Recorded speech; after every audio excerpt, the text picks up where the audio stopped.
Hello and welcome to returning visitors and new alike. I'm Daughter of Darkness, your narrator.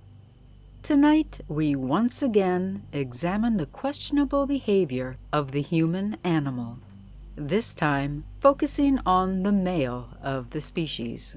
One rather amusing story, and 3 stories of men who creep on the young, making you wish castration was an option. And I don't mean the legal, chemical kind. That's right, I have the occasional thoughts of revenge, but I've never acted on them. At least not that anyone can prove. But fear not, you're safe with me. So, sit back, relax, let me lead the way. And let's get scared. Together, together, together, together, together. So about 4 years ago, I was living with 3 people. An ex-boyfriend, whom I'll call Useless Prick, because he was, his aunt, Pill Popper Pam, and her boyfriend, Loser Len. I woke up in the middle of the night and had to pee. Useless Prick was asleep in bed when I got up. I walked across the house and Pill Popper Pam's door was open. She and Loser Len were both passed out. No surprise there. I made my way sleepily into the bathroom and saw that the light was on. Since I knew everyone in the house was asleep, I assumed Pill Popper Pam had left the light on, so I opened the door. I was wrong. I saw multiple things in a few seconds. The first thing I remember is it smelled horrible, and that someone had just taken a shower based off the steam that was in the room. Secondly, there were clothes folded up into neat little squares and organized on the ground. And there was a man on the toilet. I, having manners, and still very much half asleep, jumped back, apologized, and closed the door. I panicked and went into my room and tried to wake the useless prick, but he was, of course, useless. I then texted Pill Popper Pam and said, hey, there's a man in the bathroom. She texted back and said, oh, I know, it's okay, he's a friend of mine. This calmed me down and I texted back something like, oh, okay, thanks, just checking. And she then said, no problem, go back to sleep. So I did. The next day, I brought it up in front of everyone, and Pill Popper Pam said she had never texted me. She was high on pills and passed out cold, and she would never allow a friend to just come in like that. She said it sounded like the homeless guy who was constantly walking up and down her street. He had used her phone to text me. The intruder broke in, took a shower, a shit, stole some inventory, then texted me that all was well and to go back to sleep from my roommate's phone. Now, here are a few comments made by other Reddit posters. Okay, that's the reverse order. You start with a dump, then shower, then gargle, and finally brush your teeth as you dry your hair and get dressed. Any other way is just incorrect showering. I mean, at least the stranger sitting on your toilet was clean. I would be worried about the toothbrushes, though. That is bizarrely funny. My man just needed to drop off some kids at the pool. Homeless poop always smells way worse than homed poop. As someone who was homeless for a few months, I can confirm that that is true. A diet that gives you a constant semi-state of mild food poisoning will do that. Desperation does that. The worst thing about being homeless, for me at least, wasn't the food you end up eating, or being treated as less than human, or even the constant threat of illness. It's the awareness that you smell like a walking sewer, that your socks crunch underfoot when you walk, and that after about a week, you start to feel your scalp crawling. It's barely noticeable at first, but after a few weeks, it's all you can think about. I was only in this situation for a few months, but at the end of it, I'd have stabbed somebody for a hot shower. That's some next-level social engineering. I used to think the guys who talked their way into corporate networks and getting physical access to server rooms were impressive. But talking your way into somebody else's shower and toilet, and then convincing them that all is well and to go back to sleep, takes the cake. This guy is the Kevin Mitnick of the homeless. I wonder if the folded up clothes means he did laundry while he was there as well. Something similar happened to me. I woke up in the middle of the night with a complete stranger in my kitchen. I had extreme social anxiety at the time, so I just smiled politely and walked back into my bedroom. The dude had just let himself into my house. I had no idea who he was or why he was there. We made eye contact, and then he left. I didn't have any roommates, and I live in a little rural area. I think he was drunk and picked the wrong house. But imagine me being so polite and anxious that I just smiled at him. I should add, I was also too anxious to even call the police, which, looking back now, is pretty pathetic.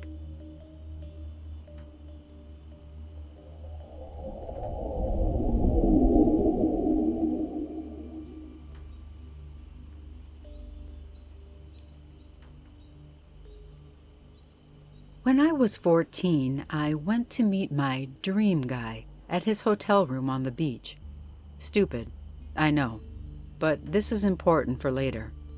I snuck out at 1 a.m. and started to walk the 4 miles. He told me that he was my age and was having a party, and that his friends would love to meet me.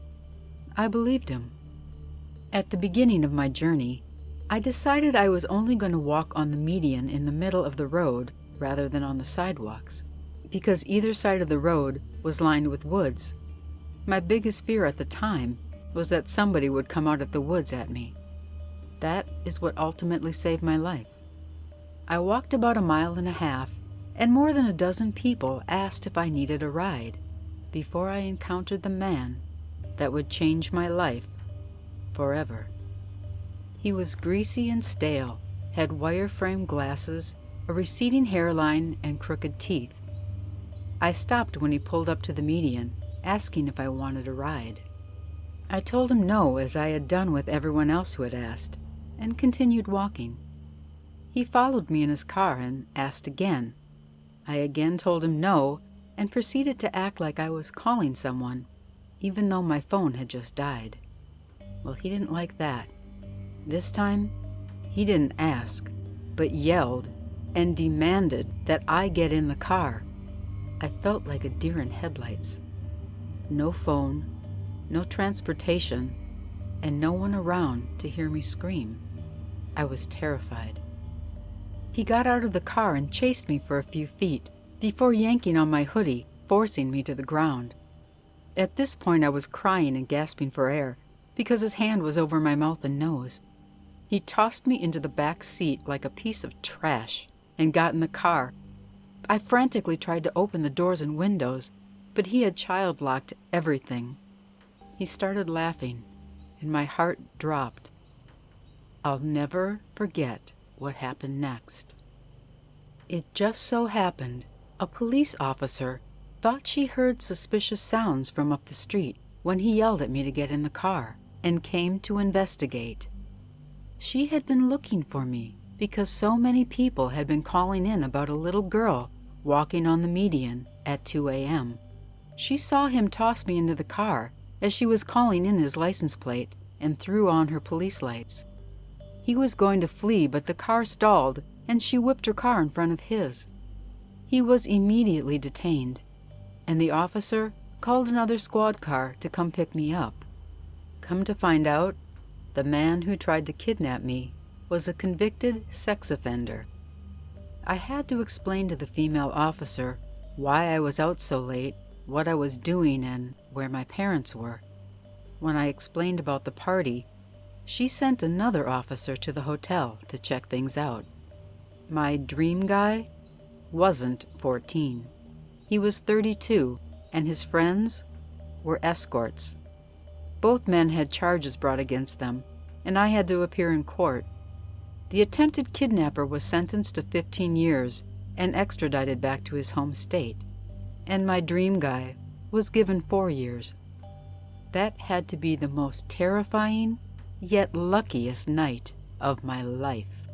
To this day, 9 years later, I refuse to meet people online or go anywhere I don't have to at night. There was definitely something on my side that night. Before this happened, we never really talked about online safety.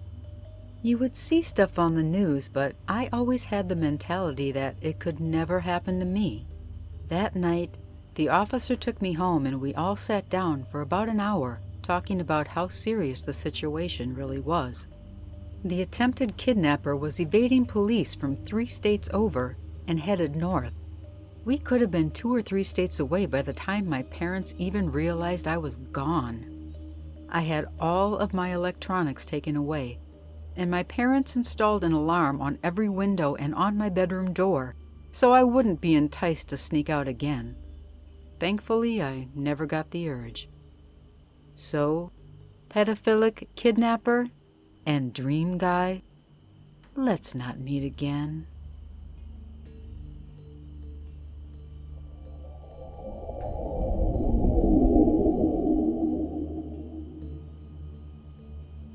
So when I was in high school in my senior year, I was 5'3" and about 95 pounds. I was at the park down the street from my house, waiting for the school bus. Usually my boyfriend, who had already graduated, would drive me to school, but he was busy. I later found out that he was busy cheating. There were usually a few of us girls that were waiting for the bus, but that day, I was the only one. So I sat on the bench and I had one headphone in and one out so that I could listen to my surroundings. I've always been very cautious about what's going on around me. As I waited, a black Honda pulled up, and I immediately noticed it. I kept an eye on it because I had a bad feeling. I wasn't making it obvious that I was watching because I didn't want to look like I was crazy. But after a few minutes, 2 big men got out. I immediately texted my boyfriend that I was in the park and these guys were creeping me out. Of course, he didn't text back, so I copy and pasted the text and sent it to my cousin who was at home. I lived with my aunt and 2 male cousins. I wanted someone to know the car, make, and model, and that there were 2 men in it. I didn't get any responses. When they got out of their car, they started walking towards me. So I got up from the bench and I walked towards the street because the bus was supposed to be there any minute. But the driver actually ended up being late. As I stood by the street, these men walked up to me, and I could feel the bad energy. One guy said hello as the other stood there, staring me down. I just did a small smile and a nod, and then I looked away. Then the same guy, I'll call him number 1, asked how old I was. I didn't respond. I could tell the other guy, number 2, was getting mad that I wasn't feeding into it. Then number 1 kept asking me yes or no questions like, do you have a boyfriend? Do you live close by? Do you do drugs? We have some if you want some. And then number 2 asked me if I knew what the black market was. I felt a cold rush go over my body, and I got the chills. Number 2, who had been quiet that whole time, started to tell me that they just got back from Russia, but the way he said it was so scary, almost intimidating. I knew they were from somewhere else because they had very strong accents, but I couldn't pinpoint them. They kept telling me to go to their car because they had drugs, and I kept saying no thank you. Trust me, I wasn't a straight arrow in high school, but I was not stupid either. I would never get into somebody's car that I didn't know. Then number one asks me if I have a car. I said no, and that my bus was almost there, and I'm sorry, but I have to go. And then, by some miracle, the bus rounded the corner, and the guys backed off. They had been inching closer and closer to me as they asked me their questions. But before I got on the bus, number one handed me his card and said that he had a car lot and to call him sometime if I needed anything.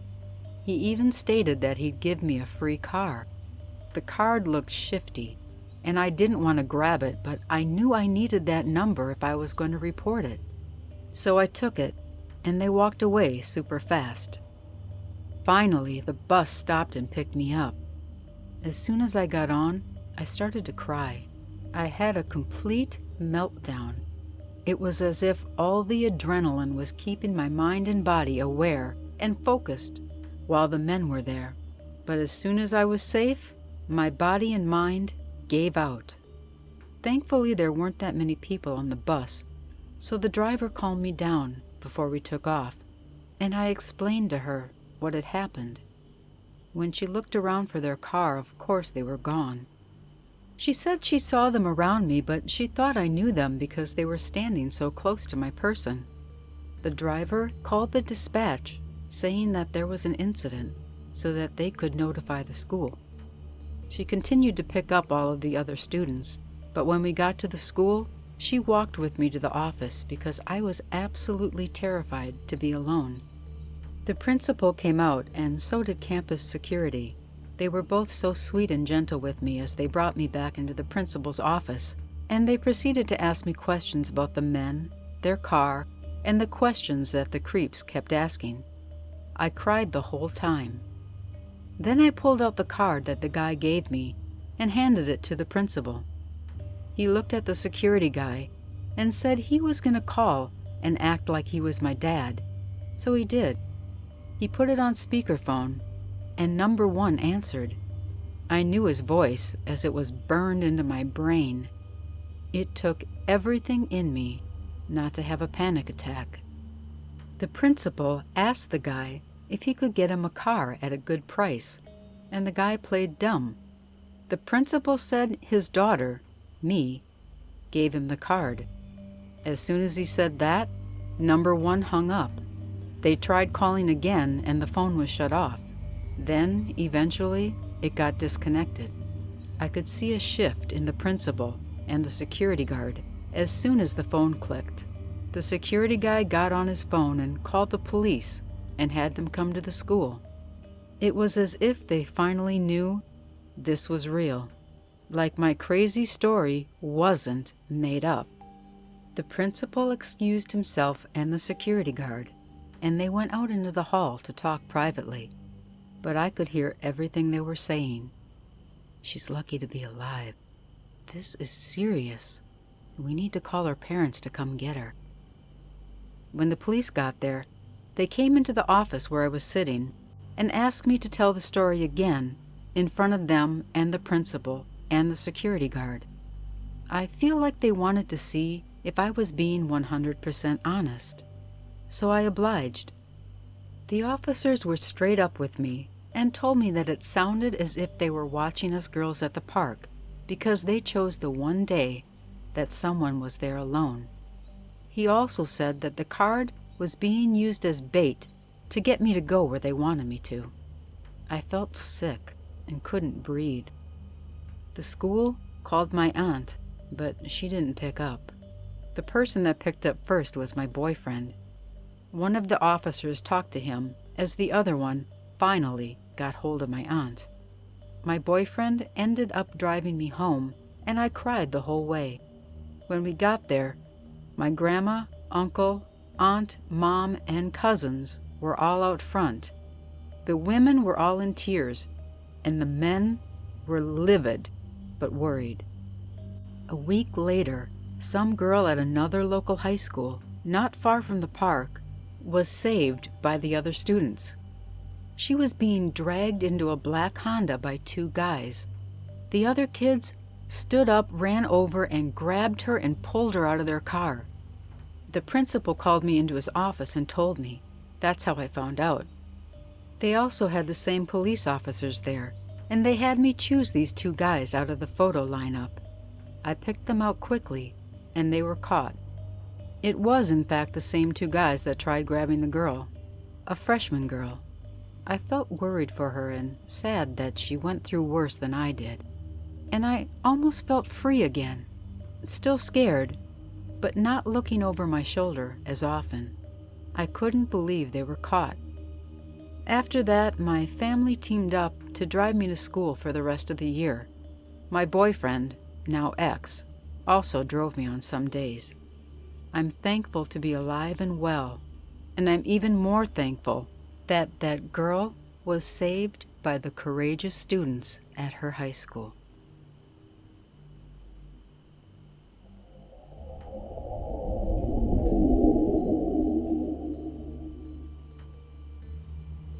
This happened to me 12 years ago, when I was a really naive school kid. The more I reflect on it now, the more unsettling it is. I grew up in a small, rural community, which is meant to be really safe. Lots of retirees and young families. I'm a trans man, but was a few years away from realizing that at the time, so I just looked like a young girl.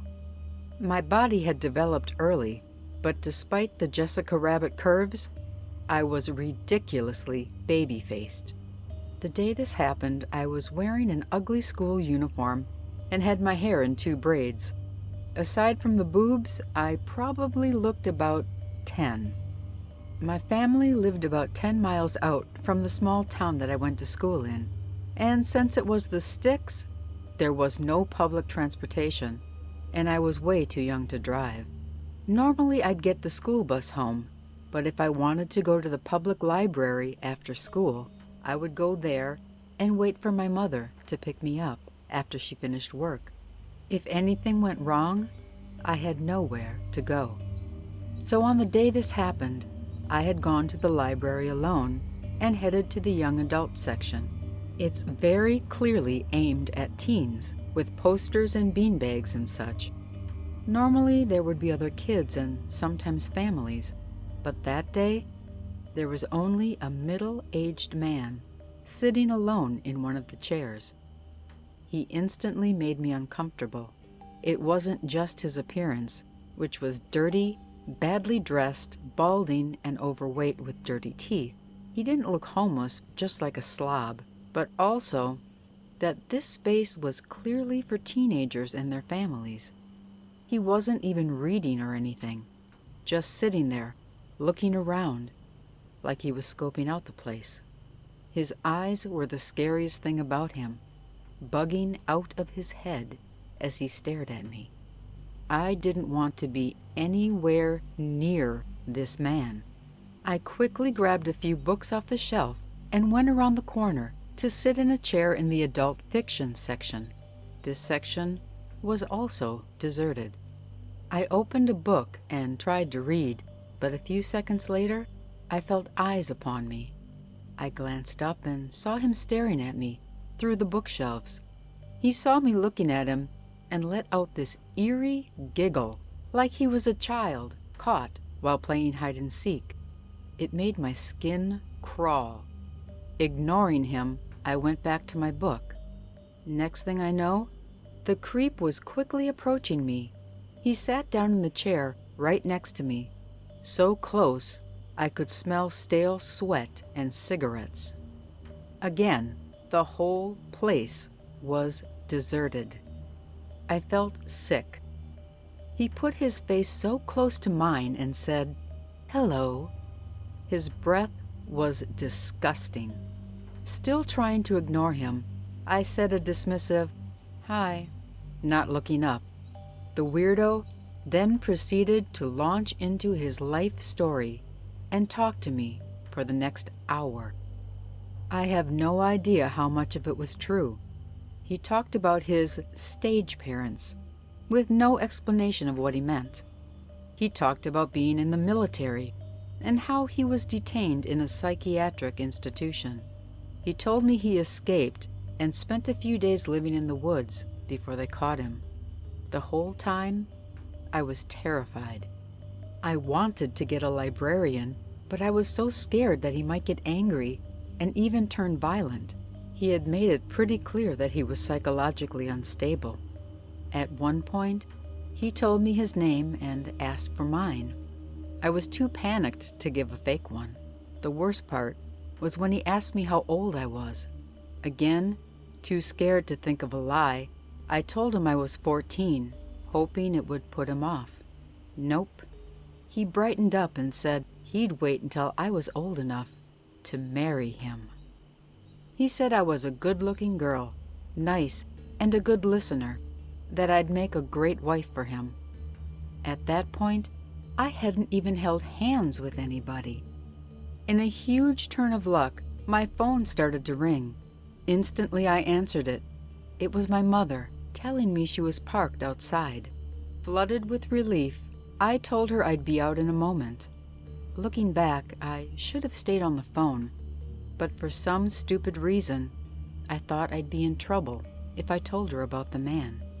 I grabbed my things and told him my mother was outside and I had to go.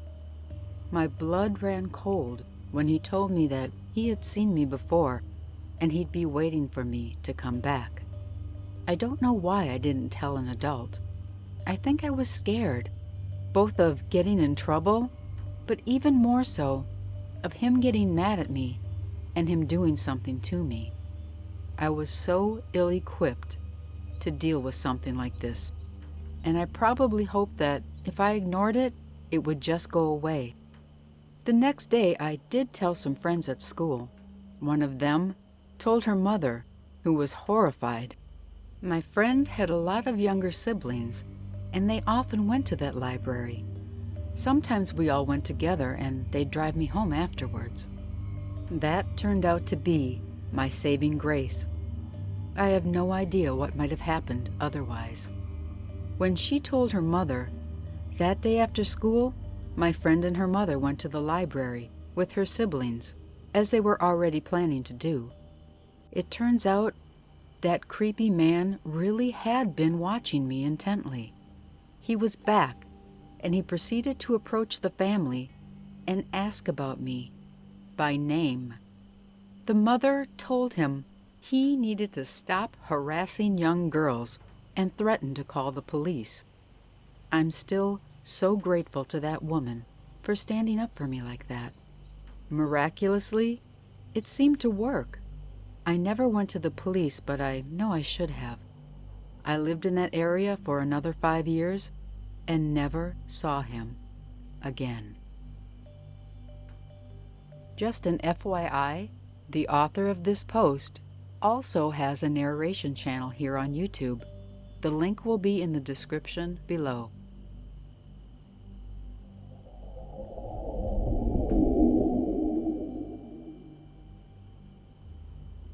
Well, we've come to the end. I don't know about you, but after those last 3 stories, I feel like I need a shower as badly as the man from the first story. Now there was an ingenious man. While I don't advocate breaking into people's homes, it is commendable that all he really wanted was to get clean and not harm anyone. The men from the last 3 stories, though, I wouldn't give you 10 cents for their collective souls. Let me know in the comments section if you enjoyed these stories. Feedback is so important, good or bad. I'm open to both. So, until next time, stay scared, my friends.